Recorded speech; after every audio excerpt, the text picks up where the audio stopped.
Hi, and welcome to another episode of Django Chat. I'm Carlton Gibson, and I'm joined as ever by Will Vincent. Hello, Will. Hi, Carlton. And today we have Anna Kiefer with us. And Anna, we're going to talk about GeoDjango. So how are you, Anna? I'm doing well. How are you both? I think we're marvellous, but thank you for coming on the show. So yeah, happy to be here. Well, awesome. Let's kick off.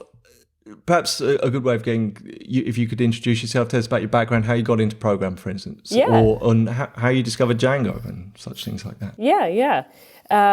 Actually, so I got into software development through a bit of a roundabout way. I'm not sort of formally, trained as a computer or software engineer, but I was working at World Wildlife Fund on their renewable energy team. And was tasked with helping sort of design and build, a simple just website for some of our corporate renewable energy partners. And that's where I got introduced to software development. Okay. And I really loved that. And so I did a fellowship in San Francisco. That gave me a little bit more, of course, more foundational knowledge. And I wanted to combine energy, my sort of interest in energy and the power grid with programming and software engineering. Okay. So building web applications, sort of track and measure the energy grid and I guess the physical world around us. Yeah. And so I started as a software engineer at Kavala Analytics, and they're an energy analytics startup in San Francisco. And they do a lot of mapping. So, mapping feeder or distribution lines, substations, transformers, solar panels. So mapping all and aggregating all this energy data. And that's where I started learning Django and using GeoDjango. Okay. And so what were you using before, just out of interest? Well, I don't think we weren't really utilizing any, I think just Postgres, right? And so doing raw sort of, using PG2 or something, and connecting to Postgres that way and not really, very hacky, I guess, not really using an interface. But you were lucky enough to start with Python then? Yes. Yeah, fantastic. Yeah. And so, when I came on board onto Kavala, they were using, already using Python and already using Django. I don't think they had started utilizing GeoDjango. Okay, so tell us about GeoDjango. What is GeoDjango? Yeah, so GeoDjango is Django's sort of answer to geospatial mapping. So it's their geospatial web framework. So it's just a contrib module, basically, through Django that handles geographic information. And it offers, the ability, like Django, to, have modals and classes. But in addition, it offers the ability to manipulate geospatial data, transform it. When you say handle geographical data, what sort of things am I going to do with it? What sort of uses am I going to have? Right. Yeah. So I think maybe the easiest way to describe this, maybe let's take type of data you might want to model, right? So say a road. And so just like a regular Django class or model, you might have, a road has a name, a road has maybe a length, a road has maybe the state that it's in, all of this sort of, metadata that are just strings. But a road also has a geometry associated with it. And so GeoDjango allows you to specify a geometry field. And this can be a point, a line, a polygon, a multi-line, a multi-polygon. I think there's 8 different types, something like that. And you basically specify this. So a road, road would probably best fit as a line. Through that attribute, you're able to do transforms, you're able to do other sort of geospatial and distance queries. Yeah. So could I create a TomTom type app, like a if I had all the roads in as lines? You're dating yourself with that reference. I don't think. Yeah, I probably am. What's a TomTom? A TomTom. Google Maps. Yeah, could I do Google Maps, like turn by turn direction? I guess is the Right. thing. Could I do something like that? Yeah, we did not build something at all like that. Well, we had a map and but yeah, that and some other fancy, algorithms and optimizations. You could, in effect, create Google Maps where you enter in, the address of your destination, and it geolocates your specific point. And using GeoDjango, you could route to that point, the fastest way or something. But Google Maps is quite pretty, right? It's got those nice tiles and it shows me the pictures. But how would I do that with GeoDjango? Right. I can't use. Can I use Google Maps with it, or do I? Yeah, you could use Google Maps API certainly with using GeoDjango as the framework, backend framework. So what the user sees on the front end, right, is just the Google Map. Those are like Google Maps tiles. Of course, Google Maps also uses like all the API layer and all the fancy things, but you could certainly use, say Leaflet or Mapbox with like different actual tiles that are, say, the Google Maps tiles, and that is just how do I describe, like I guess what you're seeing, what you're viewing. It's like the skin on top of the on top. Yeah. Right. So I've heard of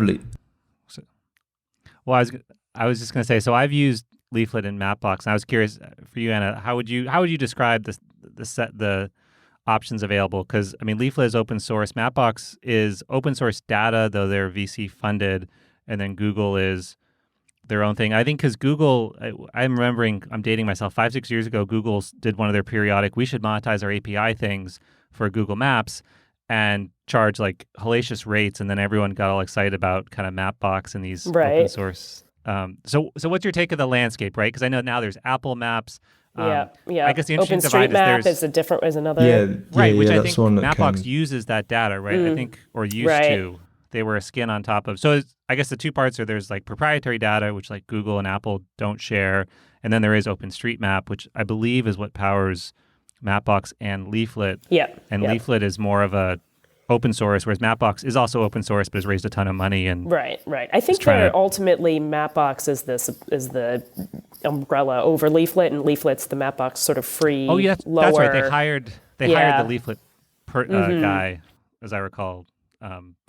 But anyway, so how do you think about this with projects, right? Because at least I simply break it down into like, there's Google APIs, but they could charge a lot, and there's open source. What are the factors you think about, like for a personal project, like because you have some really cool ones on your site, which we'll link to, versus an enterprise setting? Are there any distinctions there that you would make? Right. I would say ease of use, and that's where Leaflet and Mapbox to me have really made it. Like their documentation is really great. Yeah, they're way better. We were actually at Kavala. We were using OpenStreetMap and not using Leaflet or Mapbox, and we found it a little bit. They're a team of I think they're volunteer. So it wasn't just anyone can do it. Like you and I could go in, and it's sort of like Wikipedia. Right. Which in some regards is really great. But I guess they were less full featured than we wanted. And so Leaflet just has so many sort of bells and whistles if you want to create a map that looks really nice. It's got the ability to do choropleths, which are just overlays.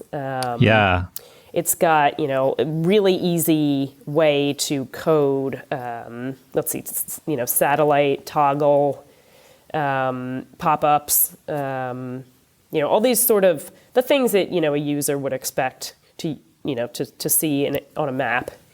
Could you say a little more about chloroplaths? Because those are, if people haven't used like Leaflet mapping, that's a big word. How would you explain that further? I've used it, but it tripped me up at first. Right.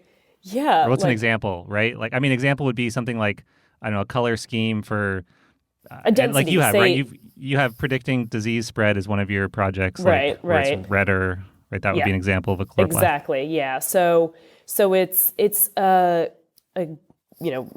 way to visually display data when, say, points or lines don't convey the information you want.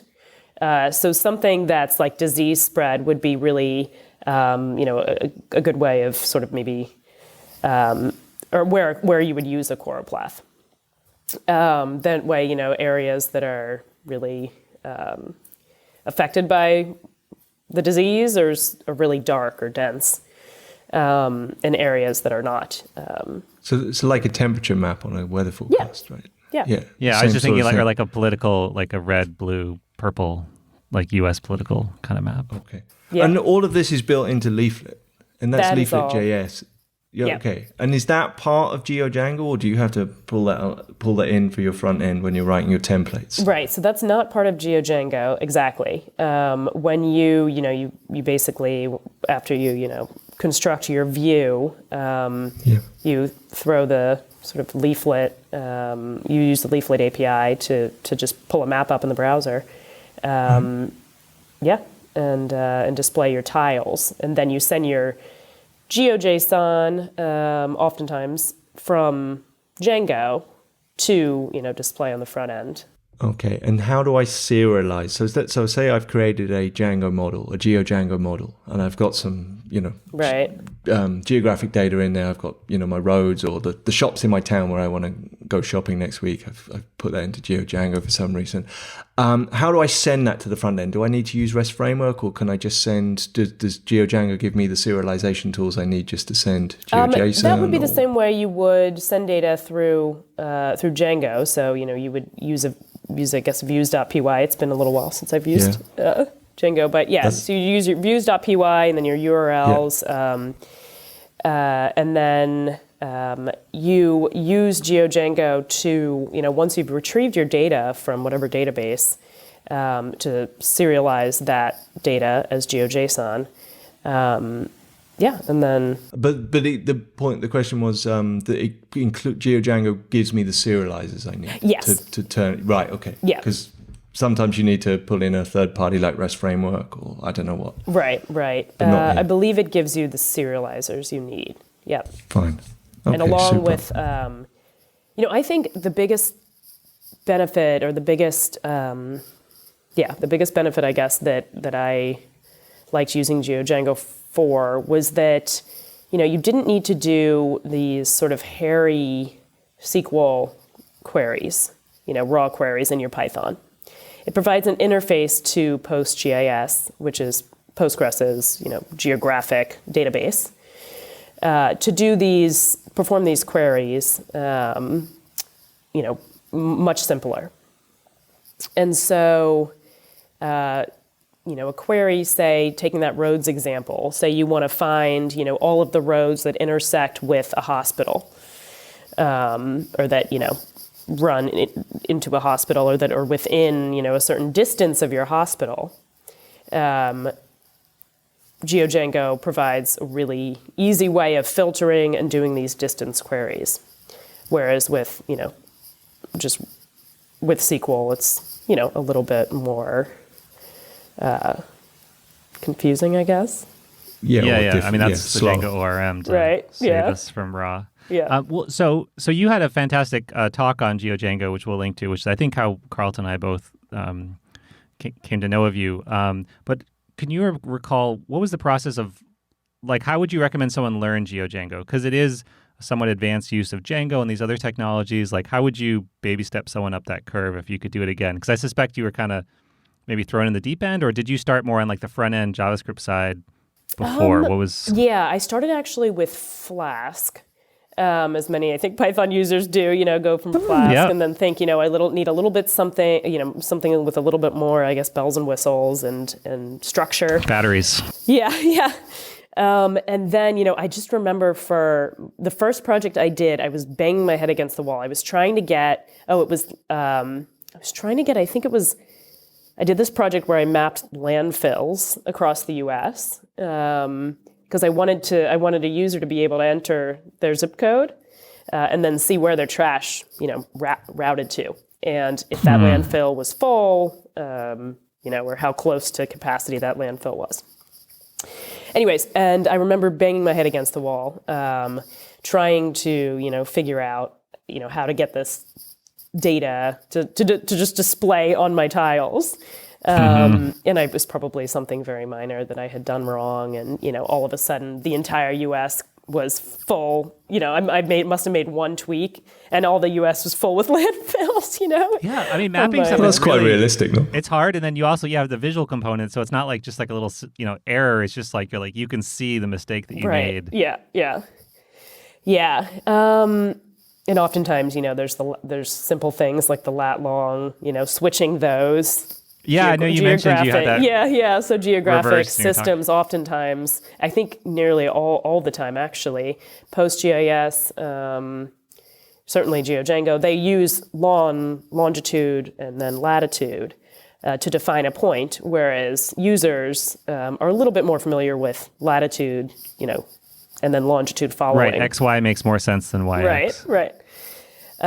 Anyways, yeah, so how would I get started with GeoDjango? So GeoDjango does have this great tutorial on, seeding a database with some GeoJSON or with a shapefile.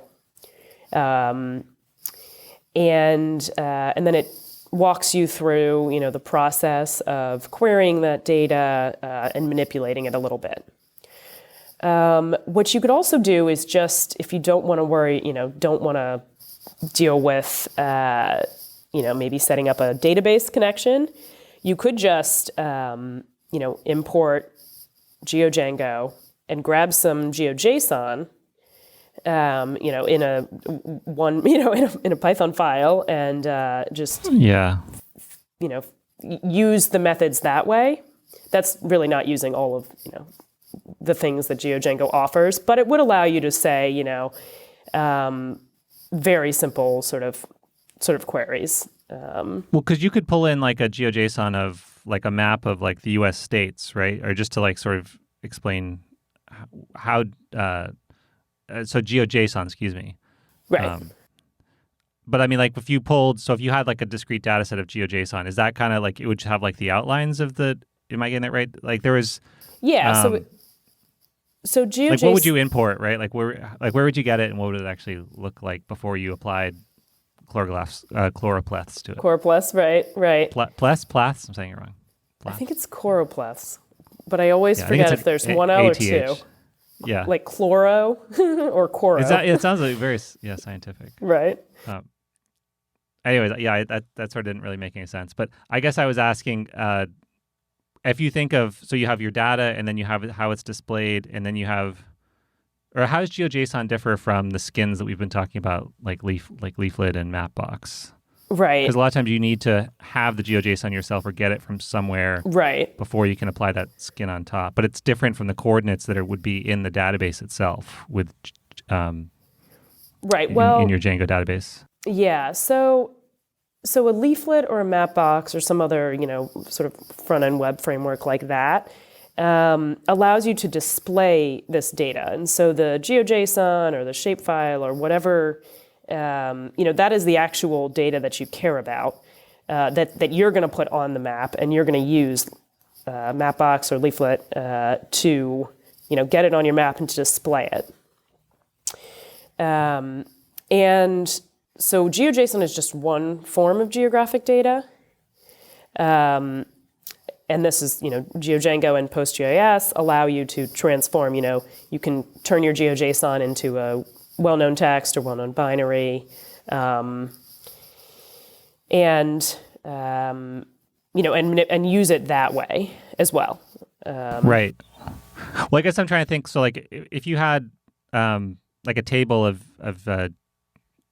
GeoDjango data, so rectangular, and then on top of that you could get the GeoJSON or your shape files, and so then it could say if I'm within the shape of a U.S. state, you could map and see does a data point in my database fit into this particular shape, and if so, apply some logic to it. I'm just trying to verbally think about how all the pieces stack together for people who've never used this before, because it is a little confusing. Right. Clearly. Yeah. So you would have, your like what's the bottom? Yeah. So the bottom would be just the data, right? Like coordinate data with whatever coordinate data, company exactly. information. So like at lat long, like disease is 19 out of a scale of 100 or something. Yeah. Okay. Would be just your data, and then you would put that data into a data table, and again you would assign a geometry field to this data. How would you do that? That's just done in Django classes. Oh, right, but that's the one. There's a couple options, right, for how you would do that.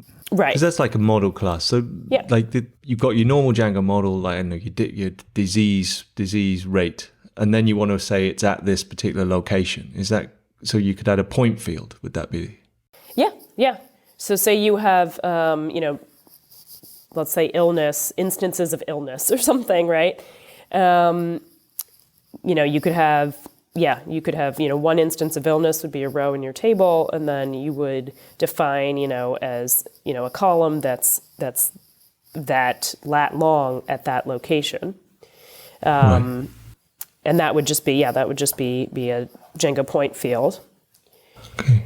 And then you'd be able to, take a polygon, say, from a different table. Maybe you have your states table, your U.S. states. Or towns, and, do a query to combine these two. So you could say, how many instances of illness are within this particular state? Okay. And then you'd show it on the map. Right. Yeah. Okay. And this is where, GeoDjango is makes this all very easy and fast. Super. Okay, and a couple of times you've said PostGIS, which is Postgres, which is like the Postgres extension that enables all this geographic stuff, right? Yeah. So GeoDjango can be set up, I think, with a number of different databases. MySQL, SQLite.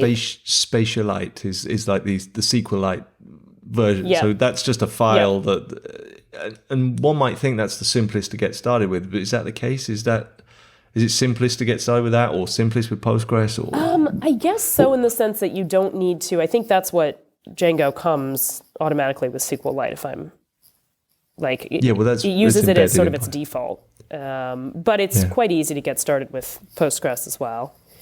Right. I think it's that you need to add either Spatialite to SQL, which is built into Django, or if you install PostgreSQL, you need to add PostGIS on top of it. Right. Yeah, because it's the installation, right? It's the setup. What would you recommend people to do? Which of the two? Yeah, or the three. Well, Oracle's not supported, and then MySQL it's a bit of a issue, I believe. But you're the expert, so you tell us. I've actually used primarily Postgres and PostGIS, so I would have to say, use those, but I don't want to make any enemies. I've heard tell it's the most capable as well. What is PostGIS? Yeah. I've heard people say that it's the more advanced. It's the it's they've done so much with geospatial data. We were at my current company, we're doing some of these queries by hand using Go, a different not Python, and they get very complex very quickly. So using something like GeoDjango and PostGIS really just make these querying and filters so much easier. Leave the hard work to to people who have already done it. Yeah. Okay. Because is the idea? Yeah. Oh, sorry. Go ahead. Oh no, I was. Sorry. I was just going to say various, things that geographic data can be, I wouldn't say finicky, but more like it can be easy to get incorrect, particularly with units, when you're doing filters, is it meters or miles? There's a geography concept, and then there's a geometry concept. And GeoDjango also, reconciles the two of these. But a geometry concept takes the, say, polygon or line, takes the shape, and models it on a 2D plane, whereas a geography uses a spherical representation. So that's sort of, where the state comes in, right? So it's taking, these points and actually models them to coordinates.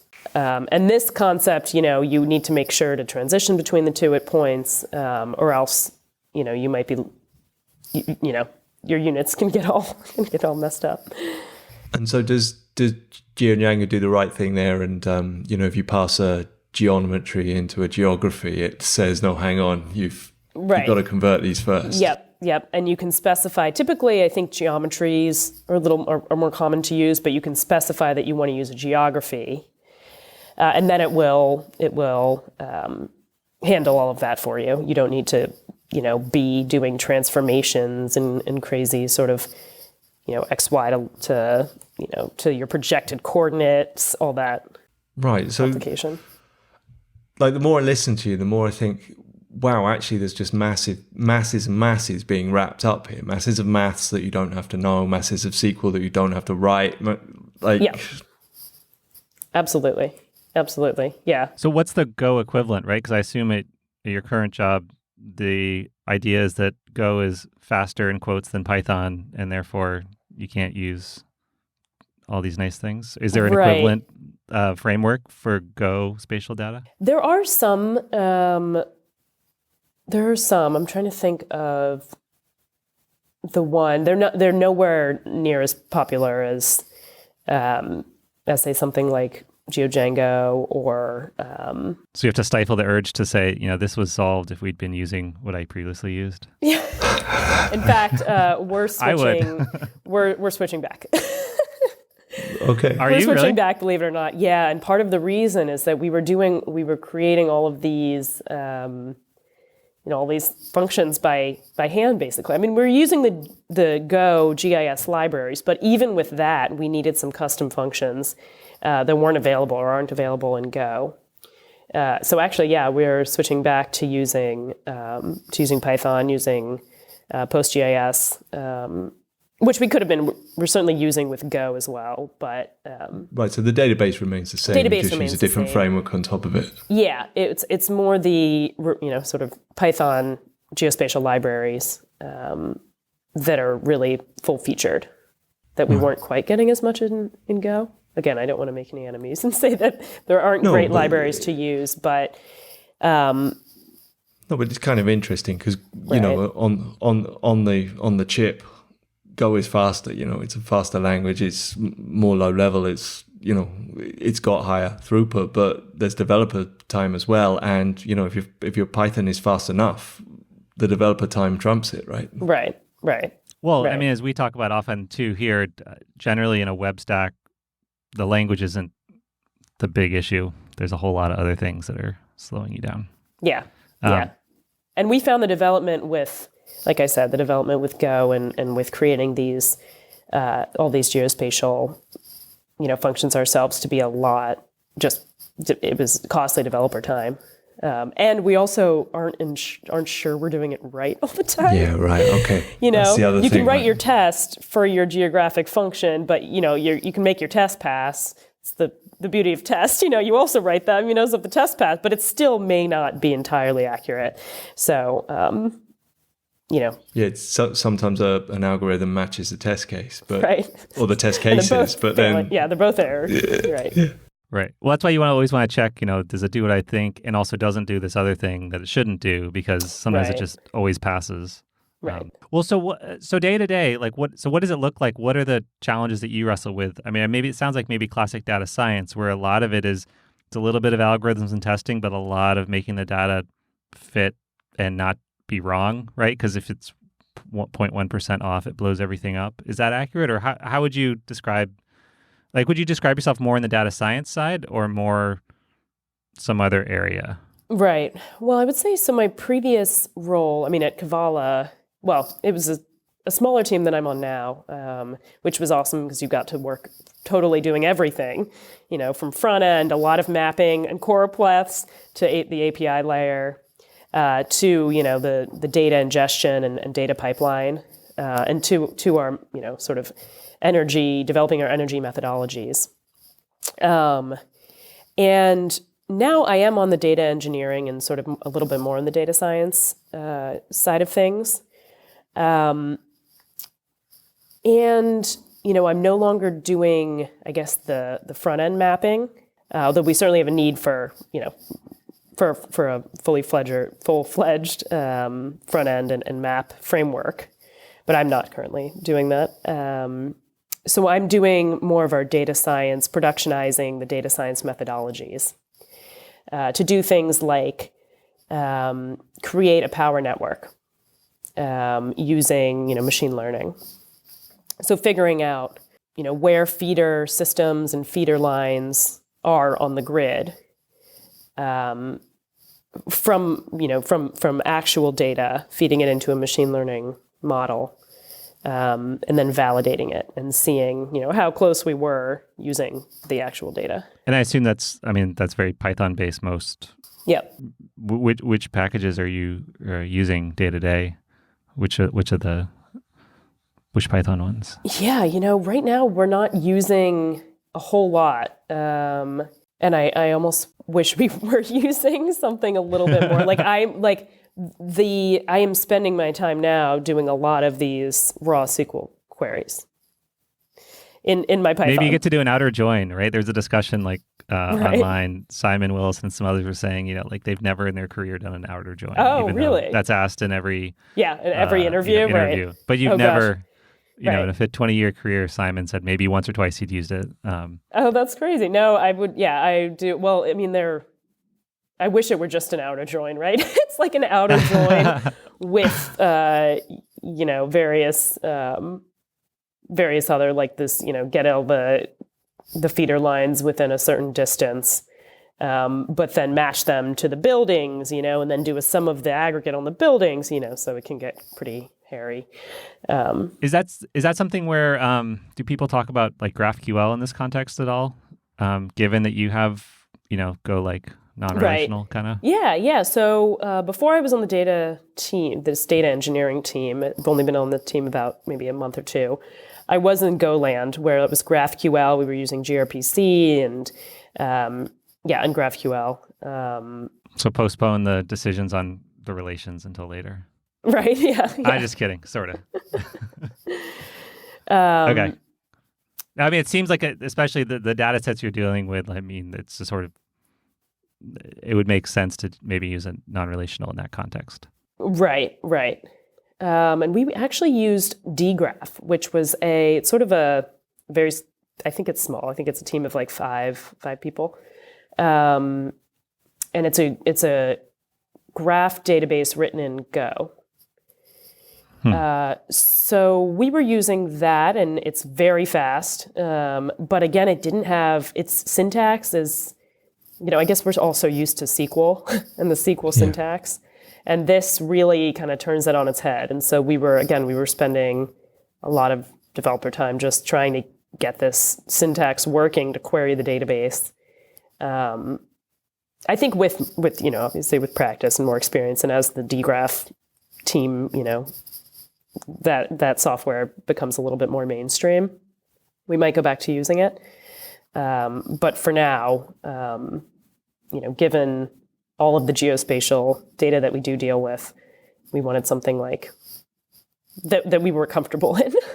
Being SQL.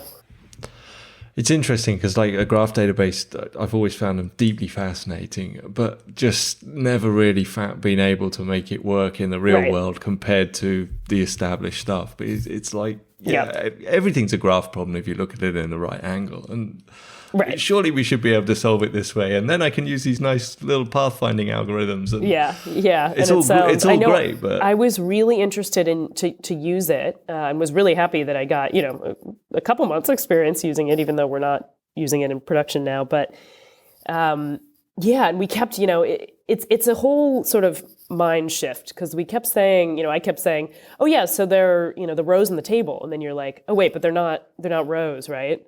In fact, it's not a table. And you're like, what? Okay, the nodes. And then we kept having to, change how we describe this data, the nodes in the, in the graph, right? And it's just like a different conceptual way of thinking of data. Right, but it's kind of interesting. We talk, in software design manuals, they're always talking about matching the mental model of your users. In this case, right. like you're the user, and right. the database isn't matching your mental model, and so there's an incongruence, and that's kind of cool. Yeah, and I think I think like we're still trying to find how to use graph databases, because some of our problems are really more suited to graph databases. Like we have something that we kind of call dependency chain, and that is a link of sort of cascading of, I guess, dependencies, right? So if you think about a power system, power system has a dependency, say, on water, maybe. So a water plant, let's just use this as an example. And your hospital's downstream, and that has a dependency on both the water plant and the power system. And so, you've got these sort of cascading dependencies, and modeling that in a table could be pretty hairy, because, you've got your, dependency one, but there's it's a lot of many-to-many relationships going on. And something like a graph, can model that a lot better. Yeah. As soon as you have one many-to-many, I start going, oh, right. God, here we go. Yeah. How many association tables you need, And that's something we haven't really addressed, I don't think, yet. At least at my company. There's technologies that have, but... Right. Well, I mean, the thing about data science, right, is at least from... I was just looking when I was studying this is a couple years ago, there was this Twitter feed, Big Data Borat, which had all these pithy sayings. And I mean, I remember being struck. I spent almost all my time cleaning the data, and then a teeny amount actually running an algorithm or something I made. And it's just kind of like, it felt very, janitorial. But I think that's just kind of how it is, right? It's toil.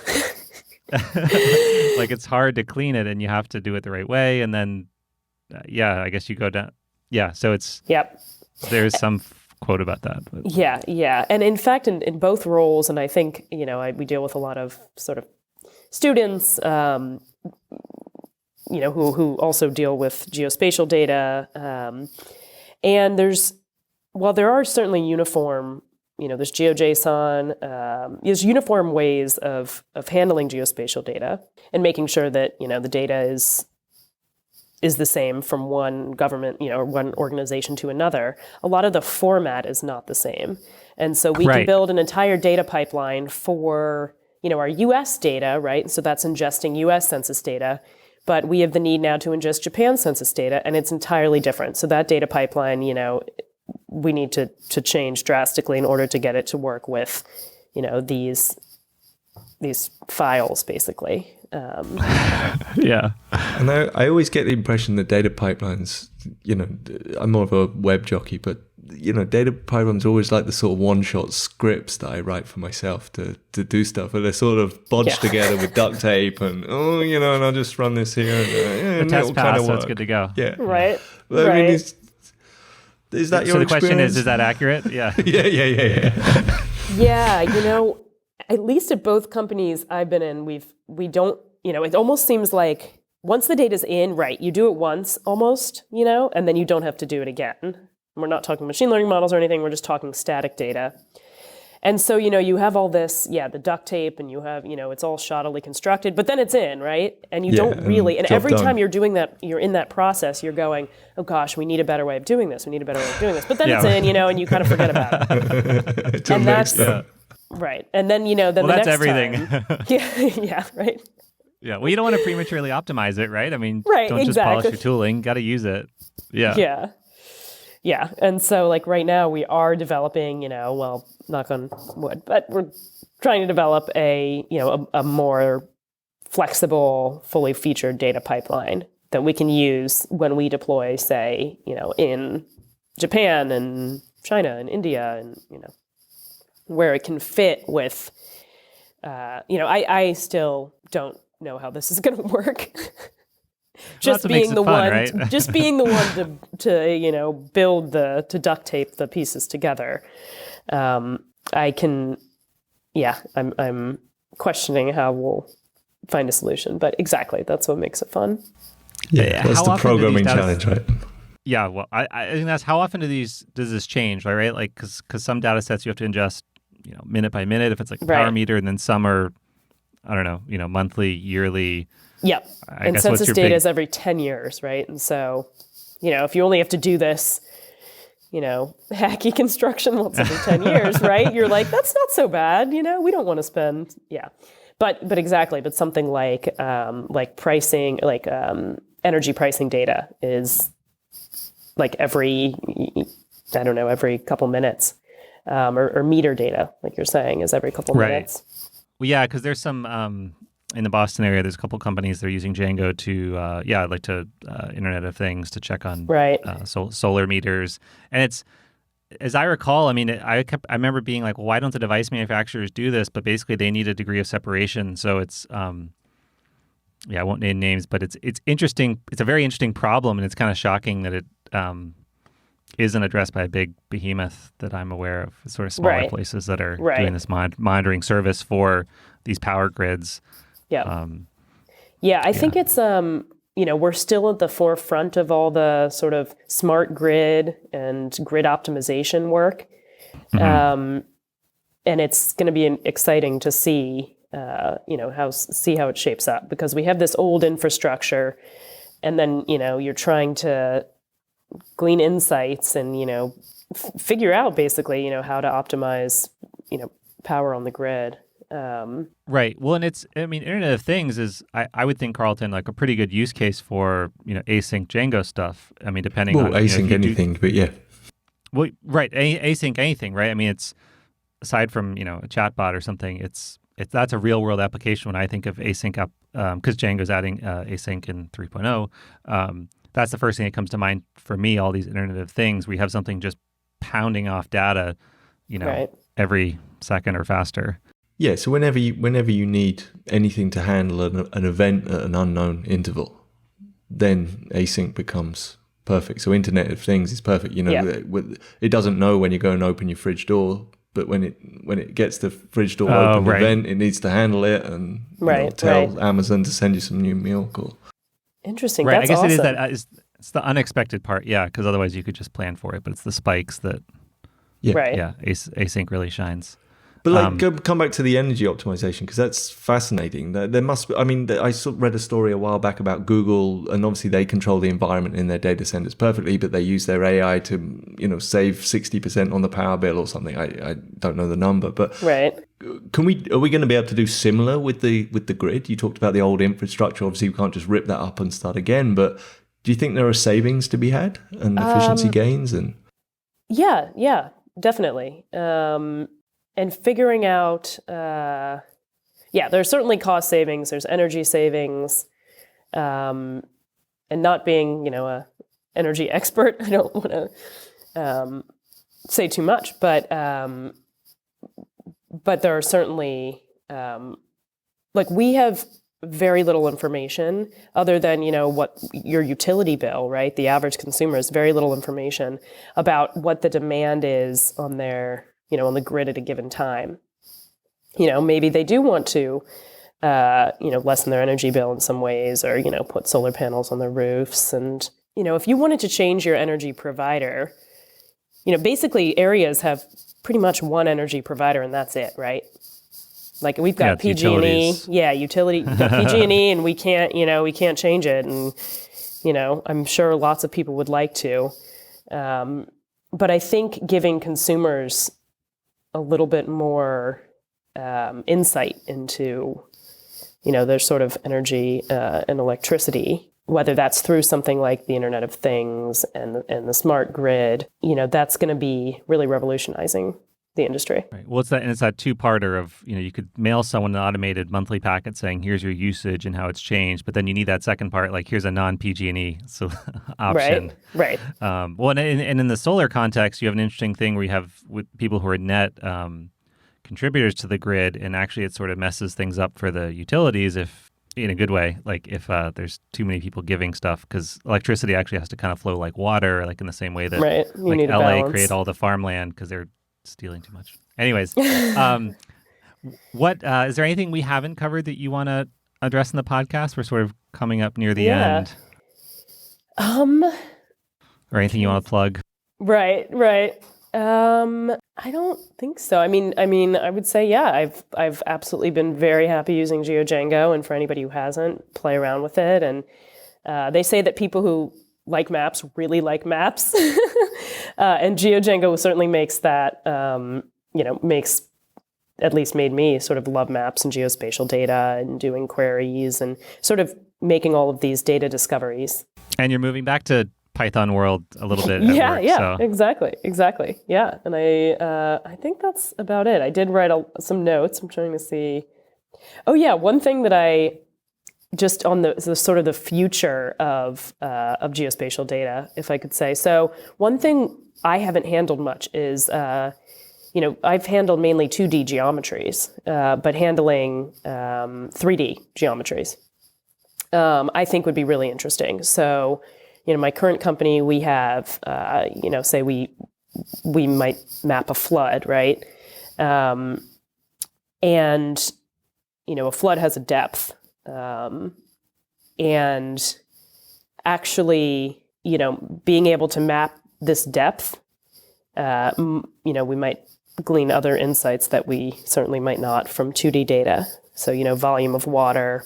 Flood prediction as well, like if you, on this volume of water, this housing estate will be under threat and it needs this kind of barriers to protect it, that kind of thing. Exactly. In fact, my current company, One Concern, does exactly that. Right, okay, so you have really just hit it on the head, yeah. Right, fine, super. Yeah. So, and I know PostGIS does have the ability to handle, I think, 3D data, but I haven't played around with that too much, but I would be very curious too. Okay, but that's on the horizon. That's available so that's kind of cool. Right. Yeah. Absolutely. Yeah, I have to play around with this a little bit. It's been I haven't used Django when I'm doing mapping. Well, I haven't done anywhere near the functionality we can, so I'm sort of excited to dip in again. Yeah. Well, so we will link to, you have a personal site, and yeah, thank you so much for coming on. Thank you also for your talk last year. I thought that was a great introduction we'll link to GeoJango. Link back to the talk, and I guess we should link to the docs too. Yeah, yes, absolutely. Yeah, and it's funny that there's a specific tutorial because there's not that many tutorials within Django itself. People just think of the polls tutorial, but GeoJango is really its own kind of world within Django. Yeah. I think they use spatial light in the tutorial, and they use a shapefile. So I think they have you sort of seed your database using the shapefile, and then create a simple model to play around with the data. Yeah. Then you need a way to display it. Yeah, I'm not remembering what mapping framework they use, but all right, Anna. Well, thank you so much for coming on and telling us about GeoJango and the work you've been doing and the discussion around all of that. It's been super. Yeah, awesome. Thank you for having me. This has been great. I wasn't sure if I'd be taking a little break from GeoJango, so I'm glad it went okay. No, it's super. No, I think that's the best. That's the best when you have a little perspective on it, right? Because when you're in the weeds, you don't really think about it in the same way as when you're a little bit far apart from it. So right, totally. All right, thanks again. All right, join us next time. Bye-bye. See you guys. Bye.